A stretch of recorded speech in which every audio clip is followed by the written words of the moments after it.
Welcome back to Application Tips with PowerSonic. I'm Bjorn, an application engineer at PowerSonic. Today we're going to be talking about replacing old lead-acid batteries that you have to fill with acid, easily corrode, and require lots of maintenance, with lithium batteries that require no maintenance and have more power. Before we get started, it's very important to wear the proper protective equipment, such as gloves and safety glasses. These batteries have things like corrosion. You can see acid leaking out of the batteries, and you want to be sure to keep that away from your body. We're first going to remove the positive terminal. You can see how corroded these are, that you're not even able to use a normal wrench.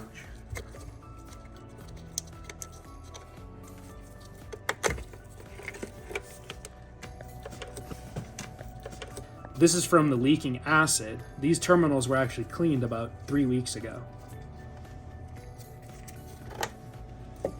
Often your batteries won't have a handle. I found using a rope in a loop works really well to slip under these lift points, ensuring that the rope has hooked on the hook to lift the battery out. You see, you now have a nice handle. As these batteries are quite heavy, you may want to have 2 people in order to lift these out safely. Now we will just remove the remaining 5 batteries. If you have 6-volt batteries for your 48-volt system, you'll have 8 batteries instead of 6 like we have here. We're now going to clean up something caused by one of the major downsides of lead-acid batteries. You can see all of this buildup in here of corrosion caused by leaking acid.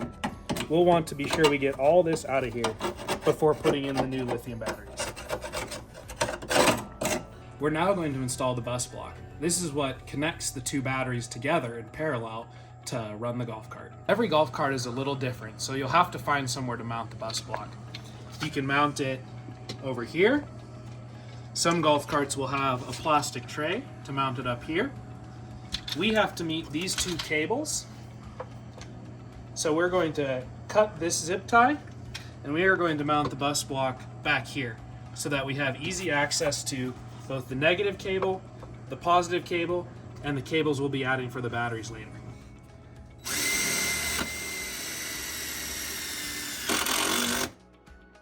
We are now going to use 120 grit sandpaper to clean all the old corrosion off of this terminal.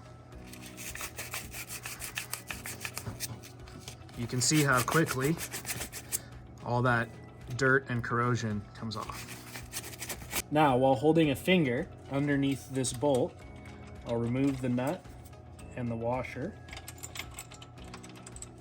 and we will place this terminal, the negative side, on, and then we will tighten on the bolt and the nut.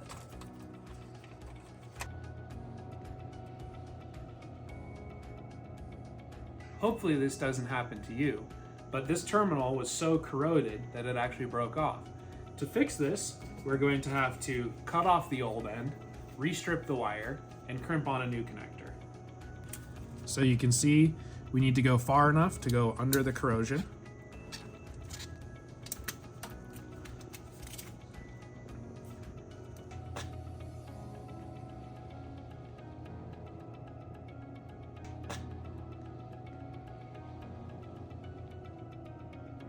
To remove some more corrosion, I'm going to use some electric motor parts cleaner.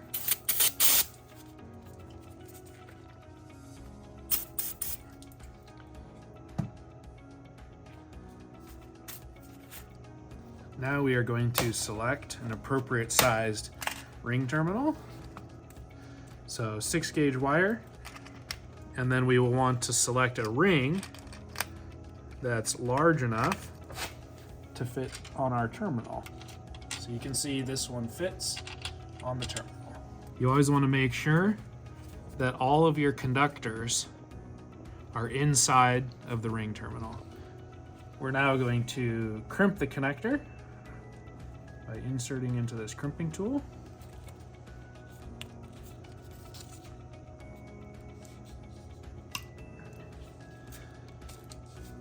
Then we will crimp it again a little further down.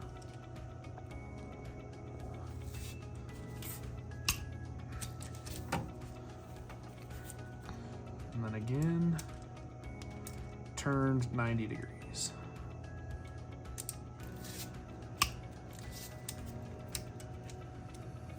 Then you can see that that is firmly attached, appropriate size.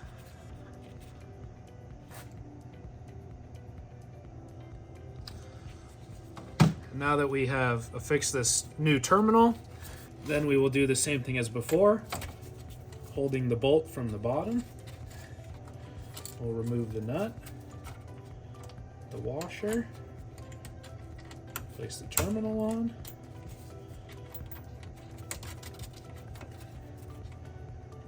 and then tighten.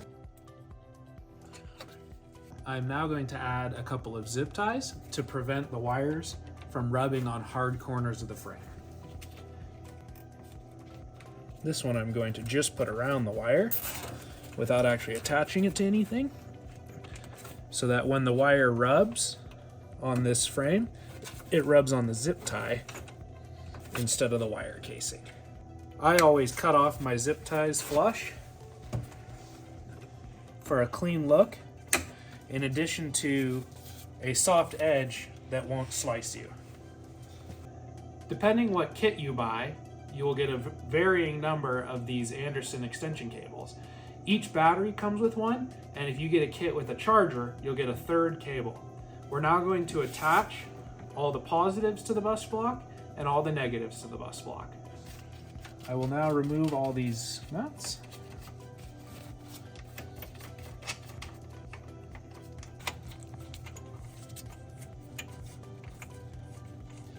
All right, I'm now going to place all the wires onto the bus block. One will go facing away, one will go facing in, and one will go facing down. This is for when we install the cover in the future. This is how they will need to be arranged.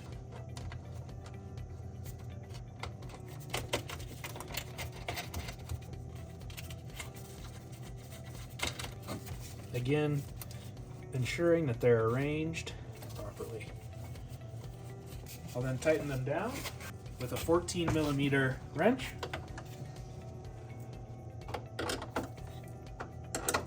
Holding the wire straight to ensure, see how that one's moving? We want to make sure they don't move.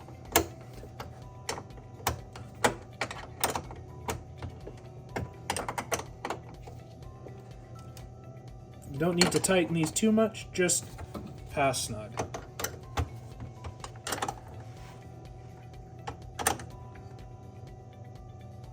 We'll now place on the terminal protector, which just clicks into place. We will now do the same thing for all the negatives. I'll start the nuts. Then move the wires to their appropriate positions.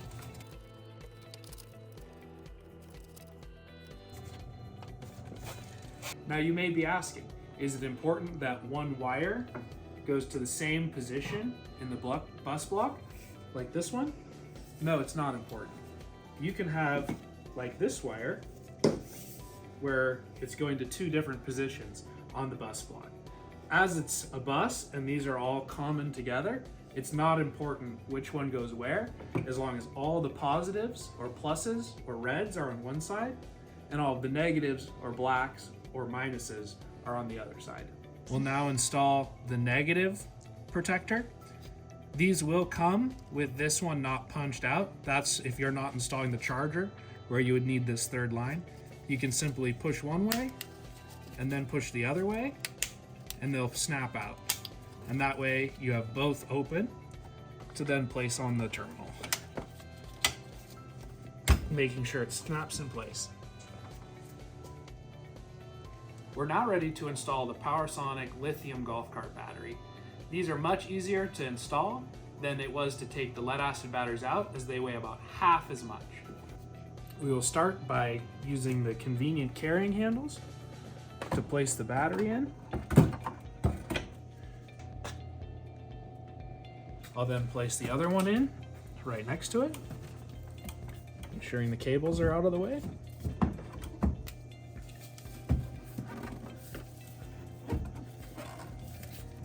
batteries are nestled nice next to each other. Some golf carts may have a strap that holds the batteries down. Some may have a T-shaped piece of metal that clamps the batteries down. Some may have a flat area where you need to use these included brackets to screw them down. This golf cart actually is used for on-road only and has nothing holding the batteries down, so we're going to leave it that way. We are now ready to plug in the batteries. We will start by ensuring that both switches are off. These aren't to be used to turn the golf cart on and off. They should only be used if you plan to store the golf cart for a long period of time or connect or disconnect the batteries. We can verify that they are off because the LED screen will not light up reading out voltage. We'll now arrange the cables so that they'll be easy to zip tie together later. And then we'll plug in each battery. It's very easy. You just want to be looking at the plus and minus of the plug and then ensure that you hear that click. It's important when arranging the cables to not wrap them in tight loops like this, because it can create a lot of magnetic interference due to the current in the cables. You'll actually want to have a cross in the cables like this. Is a good way to arrange them, and then we will zip tie them together. Then add a couple of zip ties in here that will just prevent these from moving around and rubbing holes in the insulation.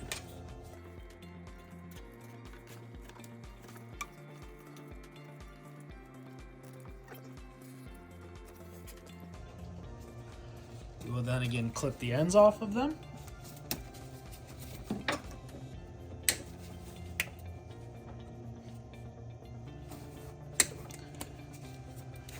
Here we have the third wire that will be used for the aftermarket charger.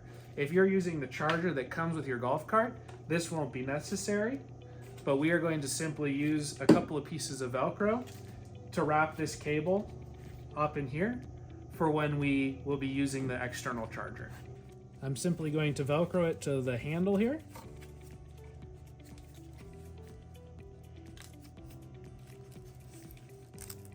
So that it's not hanging down near the road.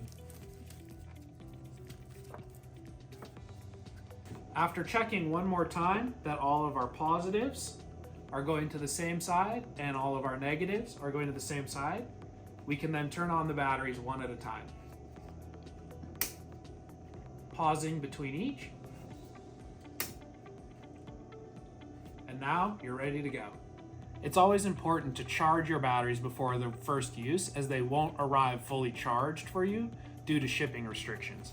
Whether you're using an AC charger like this that plugs into our third terminal, or you're using the charger built into your golf cart, it's important to do that before your first outing. Thank you for using PowerSonic. If you have any further questions about install or any of our other batteries, please find us on our website. I'm going to put the seat back on, the roof back on while the batteries are charging, and then we'll go out.